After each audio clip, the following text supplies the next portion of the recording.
যদি ভালো হয় তাহলে ট্রিটমেন্ট অলরেডি ভালো তার কাছে হবে, আপনারা জানেন। আর ডাক্তার যতই ওষুধ দিয়ে বসুক না কেন, হি হ্যাভেন্ট এনি এক্সপিরিয়েন্স, যদি তার কোনো এক্সপিরিয়েন্স না থাকে তার কাছে রোগী আসবে পালাবে, দ্বিতীয়বার রোগী আসতে চায় না। তো আলিমদের মধ্যে কোয়ালিটি আছে, বুঝলেন? আলিমদের মধ্যেও এমন আলিম আছে যে আপনার সঠিকভাবে আপনার দ্বীনের খিদমতের জন্য কথা বলতে থাকে। আর অনেক আলিম আছে তারা কি করলো, শুধুমাত্র পড়ালেন, চলে গেলেন, ইত্যাদি ইত্যাদি। নিয়ত যদি আপনার ঠিক থাকে তাহলে আপনার জিন্দগিতে আপনি সার্থক হয়ে যাবে। উদাহরণস্বরূপ আমি কিছু ইন্ট্রোডাকশনে কিছু উদাহরণ দিচ্ছি, আমার বক্তব্য আপনারা শুনবেন ইনশাআল্লাহ। আর শুরু হয়ে গেছে। ধরুন এই বাড়ি তৈরি করছেন, একটা বাড়ি তৈরি করলেন, আপনি বলেন মাওলানা সাহেব আমার ইচ্ছা যে 2 তলা 4 তলা করবো। আমি বললাম ঠিক আছে। একজন মাস্টারের কাছে গেলেন, মাস্টার মশাই আমার ইচ্ছা 4 তলা বাড়ি করবো কি? তো মাস্টার আপনাকে যুক্তি দেবে যে মালদা টাউন চলে যা, একজন ভালো ইঞ্জিনিয়ারকে নিয়ে আয়, সে প্ল্যান দেবে, প্ল্যান করার পর এইভাবে বাড়ি করবি তো বাড়িটা তাড়াতাড়ি নষ্ট হবে। আপনি করলেন কি ইঞ্জিনিয়ারকে নিয়ে এলেন, নিয়ে আসার পর তার কথা অনুসারে রড কিনলেন। সে বললো এই কোম্পানি রডটা কিনতে হবে, এই কোম্পানি সিমেন্ট লাগাতে হবে, এই কোম্পানি ইট লাগাতে হবে, এই জায়গার বালি নিয়ে আসতে হবে, যাবতীয় বললো। কিন্তু তার বাড়ি করার পর সে বাড়িতে বাথরুমটা যে তৈরি করলো সেটা পূর্ব পশ্চিম প্ল্যান বসানো প্ল্যান আপনাকে দিয়ে দিল। বলা হচ্ছে যতদিন আপনার ওই 4 তলা বাড়ি থাকবে বাড়িতে বাস করে নেকি হবে না, বরং গুনাহ আপনার হতে হবে। কারণ শরীয়ত বিরোধী একটা কাজ আপনাকে সে করে দেয় না। খোদার কসম যদি আপনি আলিমের কাছে যেতেন, হুজুর চলুন একটা বাড়ি করছি একটু আমাকে দেখিয়ে দেবেন, তো আলিমে দিন সে এটা আপনাকে বলতো না যে অমুক ভাটার ইট লাগাও, এটা বলতো না অমুক কোম্পানি রড লাগাও, এটা বলতো না যে লাফার্জের সিমেন্ট লাগাও কি দুর্গাপুর সিমেন্ট লাগাও, এটা বলতো না। কিন্তু এটা অবশ্যই বলতো যে বাড়িতে তুমি যখন জানালা করবে একটা জানালা মসজিদের দিকে রাখবে। হুজুর কারণটা উনি বলতেন যে কারণ যখন যখন আজান হবে এই জানালা দিয়ে আজানের শব্দ তোমার কর্ণ গহরে যাবে, আর তুমি বাড়িতে থেকে তোমার বাড়িটা জান্নাতের পরিবেশে তৈরি হয়ে যাবে। আলিমের প্ল্যান আপনাকে জান্নাত দেওয়ার রাস্তা দেখিয়ে দেয়, ইঞ্জিনিয়ারিং প্ল্যান আপনাকে জাহান্নামের রাস্তা দেখিয়ে দেয়। আবার মাওলানা সাহেব তিনি বললেন যে যখন প্ল্যান বসাবে তো উত্তর দক্ষিণে, কারণ উত্তর দক্ষিণে যদি না বসাও পূর্ব পশ্চিমে বসালে গুনাহ হবে।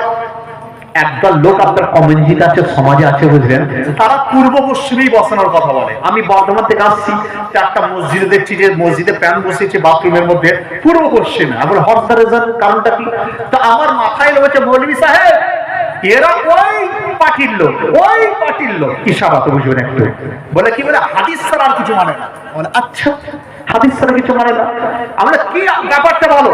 বলছে ওরা ওই হাদিসটা পড়েছে যে এদা আতা হাদুকুমুল গায়াতা ফালা ইয়াসতাকবিলুল কিবলাতা, এইভাবে লাস্টে এসেছে শাররিকু আও গারিবু। হাদিসের মফহুম এটাই যে তোমরা কিবলা তাজিম করবে, আর প্রয়োজন হলে তোমাদের বাথরুমের পশ্চিম দিকে এবং পূর্ব দিকে তোমরা বসবে। হাদিসের মধ্যে এসেছে, বুখারী শরীফের বা সহিহ হাদিসের মধ্যে এসেছে যে পশ্চিম দিকে মুখ করে এবং পশ্চিম দিক পূর্ব দিকে মুখ করে বসবে। তা আপনি পাবলিক বুঝতে পারলেন না, ওই মৌলভী এসে হাদিসের মানে কিতাব তুলে বললে সহিহ হাদিস, আর আমিও সহিহ মানি, ইনিও সহিহ মানেন যে তার মধ্যে আছে যে তোমাদের যদি বাথরুমে যাওয়ার প্রয়োজন হয় কিবলার তাজিম করবে, আর তোমরা পূর্ব দিকে এবং পশ্চিম দিকে মুখ করে ইস্তেঞ্জা করতে পারো। টেনশনে পড়ে গেলেন কিনা যে মৌলভী সাহেব? আমরা টেনশনে পড়ে গেলাম, কারণ আমরা এসেছি ওই সকল লোকেদের হাত থেকে বাঁচার জন্য, আর আপনার মুখেও সেই হাদিস শুনছি, আপনি একই কথা বলছেন।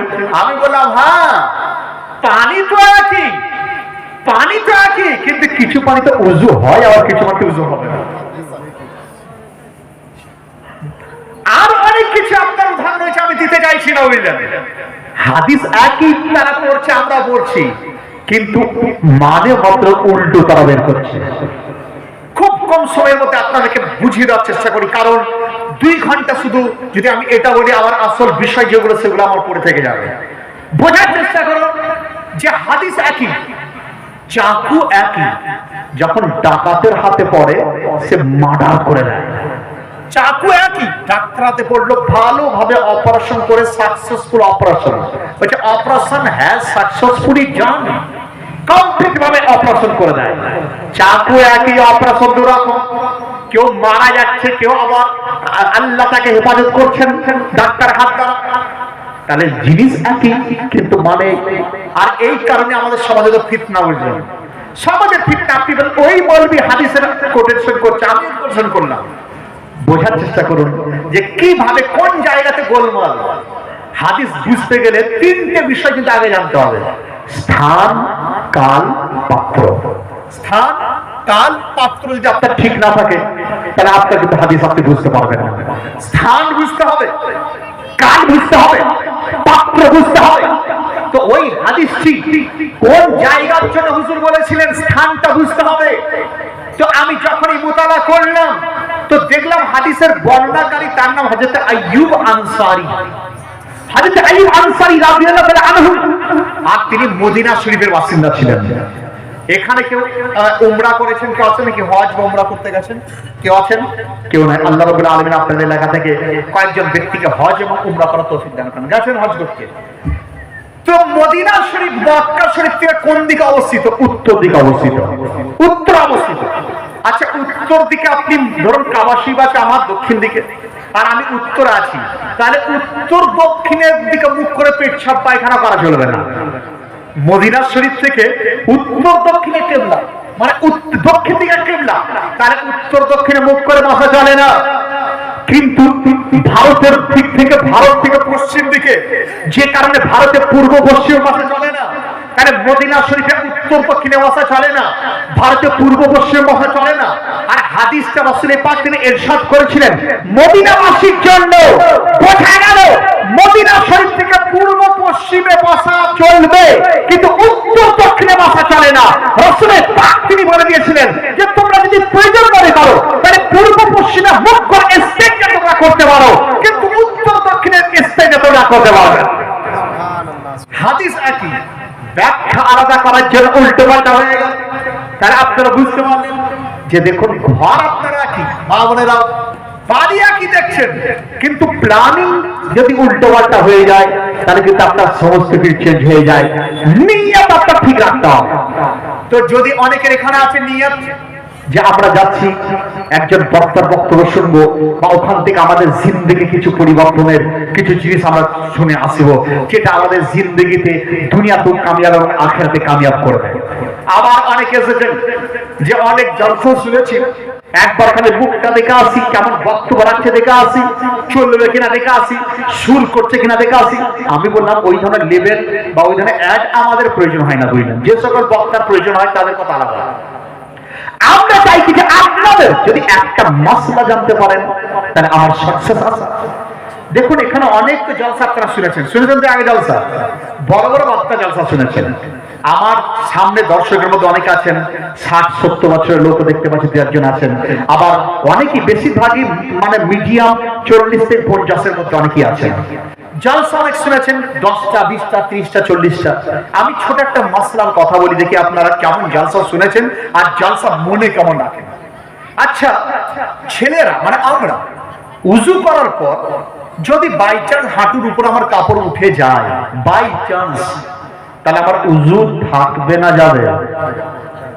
উযু যাবে। উযু থাকবে না যাবে? উযু যাবে। দেখুন উত্তর পেয়ে গেলেন।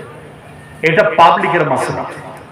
মা বোনেরা উযু করেছেন, মাথার কাপড় হেঁটে গেল মাথা থেকে, উযু থাকবে না যাবে? যাবে। তাহলে পাবলিকের মাসলা। দেখুন মৌলভী সাহেব হাসছেন।